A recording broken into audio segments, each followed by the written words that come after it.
Chapter 17 The Negro Church. In the middle of the night, I woke up and went to David's room, sorry. Judy was curled up on her bed. Her suitcase was packed on the floor beside her.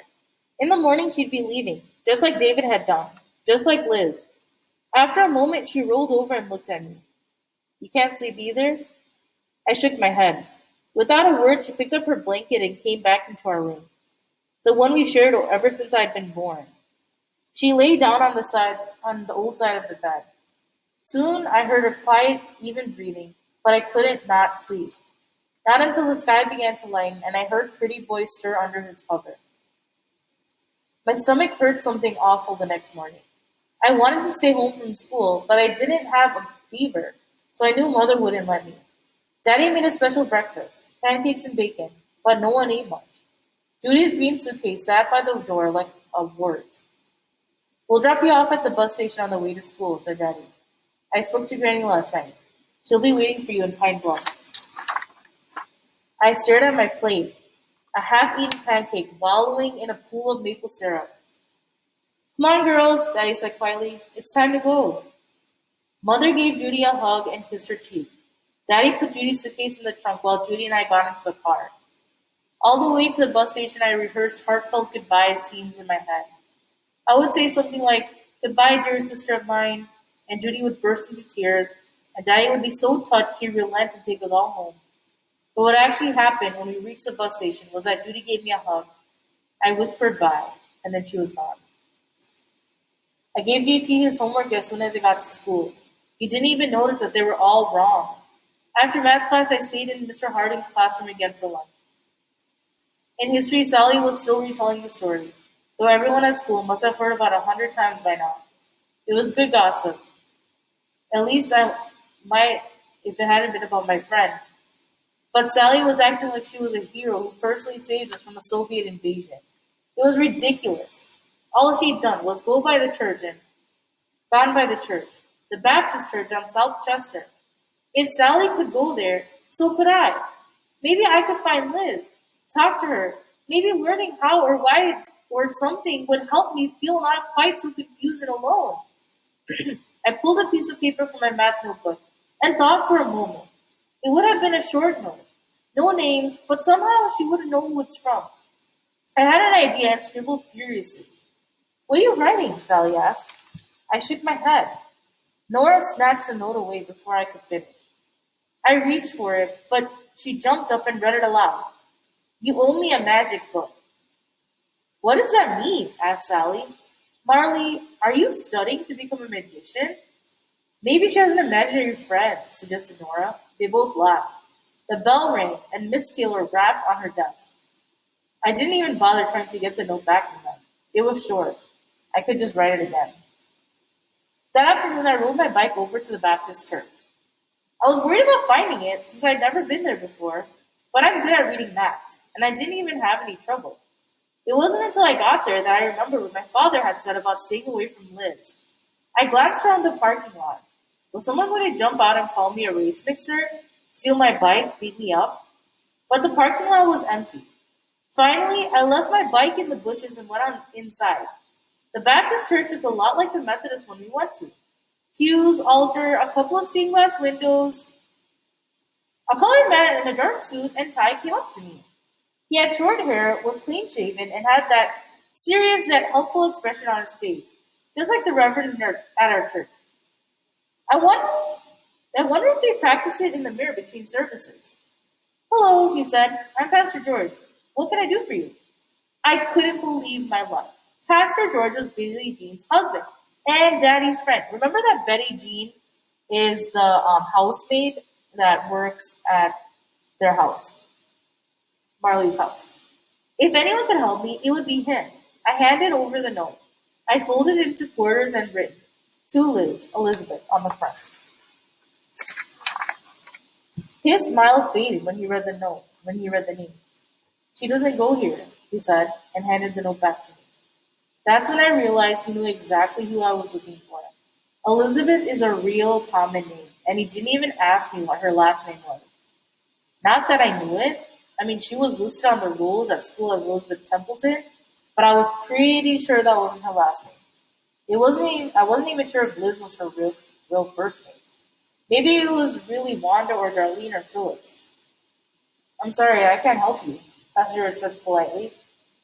Though his tone made it clear that what he really wanted was for me to go home. I unfolded the note and handed it back to him. He took it like it was a tale of a dead mouse. You owe me a magic book. Friday after school, the usual spot. She'll know what it means, I whispered. Pastor George gave me a funny look. Are you Richard Nisbet's daughter? I nodded. Sure hoped he wouldn't tell my father what I was doing. Pastor George still didn't smile, but his face softened a little. Youth group is tonight. I'll ask around. Thank you, and I went home to wait. Chapter 18, When Pretty Boy Died. The next evening at dinner was quiet.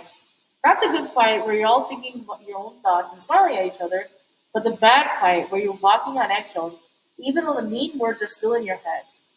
I was mad at Daddy for sending Judy away, and mad at Mother for not standing up to him. For their part, my parents seemed to have almost forgotten I was there. No one spoke except to say, pass the salt, or where's the butter. I wondered if this was what dinner was going to be like, now that Judy was gone. If so, I thought I'd run away to live at Granny's too.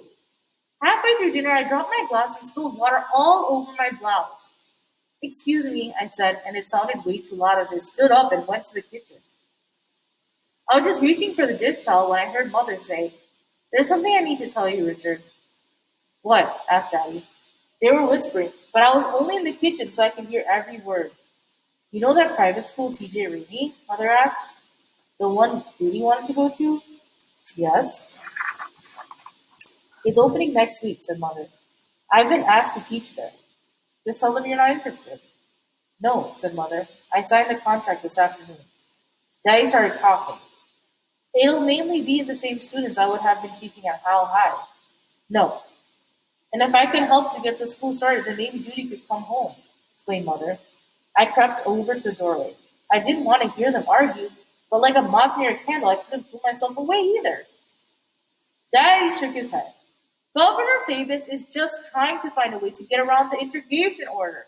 It's going back on all the progress those 9 students made last year. Mother said nothing. You knew I would approve, said Daddy. I wouldn't approve, said Daddy. That's why I didn't ask you first, snapped Mother. Sometimes I think you care about those Negroes more than your own family. Dad slammed his fist down on the table. That's not fair. Of course I'll miss Judy, but we have to do what's best for her education. And Mother stood up and walked out of the room. Daddy threw down his napkin like he was going to follow her, then changed his mind and sat with his head in his hands. I wanted to sneak off and hide under my covers, but I couldn't reach my room without going through the dining room. I considered going out the back door and climbing in my window like a burglar, but it seemed simpler to wait and see if Daddy would leave too. Finally, he looked up and saw me standing in the doorway. Marley, Daddy said automatically. We weren't. But I guess he realized there was no point in lying, because he sighed and said, sit down and finish your dinner. I didn't want to, but I didn't want to storm off like Mother either. I decided to keep the peace. I would take the high road and go sit down, even if I couldn't eat a bite. We're all feeling stressed, and Daddy rubbed his eyes. You're probably pretty angry with me. I didn't answer. The answer to that question was yes. Daddy took a deep breath. You remember when we thought Pretty Boy had died? I wasn't in the mood for a bedtime story. Pretty Boy was singing away in my room right now, so I was pretty sure he lived through whatever misfortune had befallen him. But Daddy wasn't deterred by my lack of interest. You were little. Maybe 4 or 5, he went on. David let Pretty Boy out of his cage to fly around. But then, after a while, he couldn't find him. He searched everywhere. Finally, he went up into the attic. There was Pretty Boy, lying on the rafters in front of the big attic fan. Pretty Boy was lying awfully still, not moving. David picked him up and gently stroked his fingers. Nothing. There wasn't any injury he could see, but Pretty Boy didn't move. David brought him back downstairs and put him in his cage. When I came home from work, that was when I found you all, gathered around Pretty Boy's cage, crying. I vaguely remembered that. Not that I was interested in David's daddy's story, but you were already planning his funeral. But I wasn't sure he was dead. I'd seen birds like that before, stunned. But if you left them alone long enough, they'd shake it off and be as good as new. So we put the cover on this cage and went to bed. And in the morning, when we took the cover off, there was Pretty Boy sitting on his perch, singing. Singing just as pretty as he ever had. What I'm trying to say is, our family is like Pretty Boy. Things might seem awful bad right now, but with your new friend gone and your sister at Granny's and mother so angry with me, well, we'll get through this, you see? He patted my hand. It was a nice story, but I wasn't fully sure he believed it himself. There was a knock at the front door, and mother went to answer.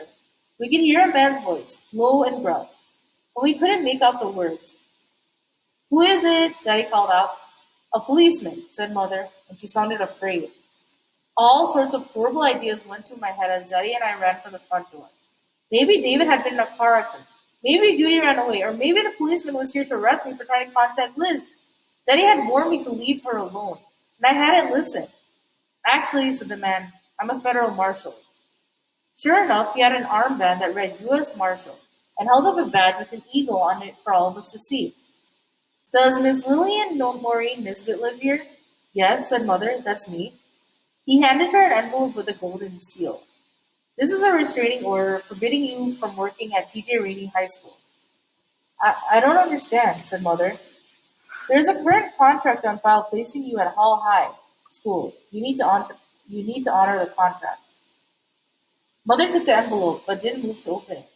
Oh, do you understand, ma'am? The man asked. You are not to teach at T.J. Rainey. This is an order from the federal government, which supersedes any state laws. You need to remain at your old school, even if there aren't any students. I understand, but mother didn't look at him. The marshal tipped his hat. Good night, then. Sorry to bother you. He turned and left out the front porch. Mother stood perfectly still in the hallway. Daddy opened his mouth, then closed it again. I went back to the dining room. The silence was horrible, and I found myself wishing for the yelling. Thoughts were bouncing around my head like the balls in a pinball machine, and I didn't want to hear any of them. Was mother going to get arrested? Were my parents going to keep fighting? When was Judy going to come home? Would Liz show up tomorrow afternoon? I scraped all the leftovers into the trash and focused on doing the dishes, scrubbing each plate in clockwise circles. The area of each plate was pi times the radius squared. If I thought about that hard enough, I wouldn't have to worry about anything else. In the middle of the night, I woke up hungry. I decided to go into the kitchen and make myself a bowl of cereal and milk. But when I got halfway down the hall, I heard crying. I peeked into the kitchen. It was mother sitting at the table, holding a cup of tea. Parents were not supposed to cry. They weren't supposed to fight either. And sisters weren't supposed to be sent away. And if your friend was white, she should stay white and not suddenly turn out to be a Negro. I wanted to comfort mother, but I didn't know what to say. For a long while, I just stood in the hall and listened to her crying and thought, what if Pretty Boy hadn't woken up? What if flying into the fan had killed him? Daddy had said sometimes birds shook off in a collision, and sometimes they didn't. Which one would it be for us? I crept back to my room and picked up the drape over the bird cage. Pretty Boy was sitting on his perch, his tiny chest moving up and down. I whispered, please don't die. Then I let down the drape and went to bed.